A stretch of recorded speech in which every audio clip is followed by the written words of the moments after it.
हमारे एडमिशन लेके बच्चे चले आ रहे हैं, हम क्या कर सकते हैं? हमारे पास कोई उसके लिए व्यवस्था नहीं है। बच्चे 200 की संख्या में हैं और टीचर कहीं एक रहते हैं या दो रहते हैं। और शिक्षा को घर घर तक पहुंचाएं, न कि इसको 4 किलोमीटर दूर का परिचय। मैं सुधीर आनंद, जैसे TBC शिक्षा महासभा के उपाध्यक्ष।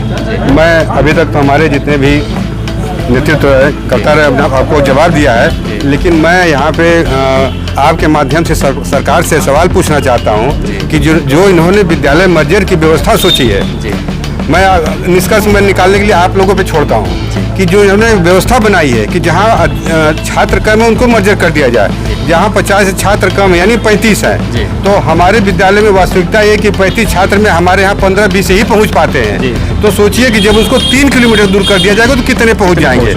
अब इससे आप समझिए कि शिक्षा जहाँ घर घर तक पहुँचाई जा रही है विदेशों में, विकसित देशों में, हमसे दूर की जा रही है। तो ये सवाल सरकार से भी है और आपके माध्यम चाहेंगे ये पूछिए कि सर ये समस्या कहाँ से आ रही है, ये आपकी क्या मंशा है? आप मंशा को खुद गेस कर सकते हैं कि मंशा उनकी शिक्षा के प्रति बिल्कुल उचित नहीं है।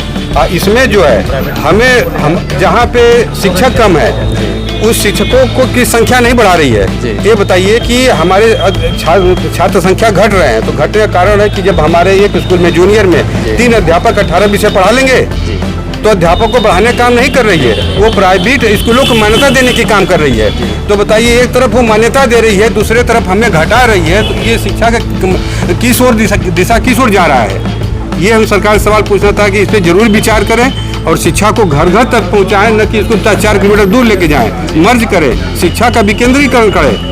आपको जहाँ केंद्रित करना वो नहीं कर रहे हैं। आप जो प्राइवेट विद्यालयों को जो है आधा किलोमीटर पे करो, हमारे मानक में लिखा हुआ कि 1 किलोमीटर के अंदर खोला जाए, वो भी पूरा नहीं हो पा रहा है। उस पर से आप मर्ज कर रही हैं। इस बात का हमें विरोध है और ये अंत तक विरोध करेंगे। प्रदेश नेतृत्व का हम हमेशा सुझाव अपेक्षित रहेगा, जो निर्देश देगी उसके अनुसार हम लोग यहाँ पूरे प्रांत में यह बात रखा जाएगा कि इसका जो है तत्काल इसको बंद किया जाए और उसमें बेसिक जो मूलभूत आवश्यकताएं हैं उससे बढ़ाया जाए। छात्र संख्या बढ़ेगी, इसमें इसके आप उस तरह की नीति बनाइए कि हमारी छात्र संख्या बढ़े।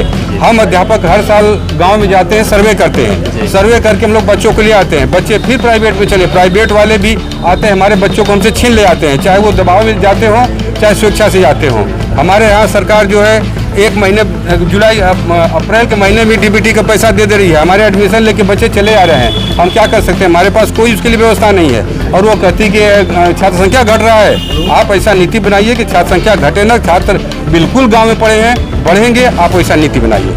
धन्यवाद। जैसा कि सर का बहुत बड़ा सरकार के प्रति आरोप प्रत्यारोप और सवाल भी है कि जो विद्यालय हैं उनमें अगर कहीं बच्चे अगर 50 की संख्या में है या 100 की संख्या में है, वहाँ टीचरों की संख्या 1 या 2 महज रह जाती है, जो हर विषय को लीड कर पाना बहुत मुश्किल होता है। ऐसा जैसा कि हमने खुद भी देखा है, हमारे गांव में भी विद्यालय हैं, वहाँ भी ये परिस्थितियाँ हमेशा बरकरार रही हैं कि बच्चे 200 की संख्या में है और टीचर कहीं एक रहते हैं या 2 रहते हैं। ये सबसे बड़ा सरकार से सवाल है। सरकार इसी के साथ नमस्कार।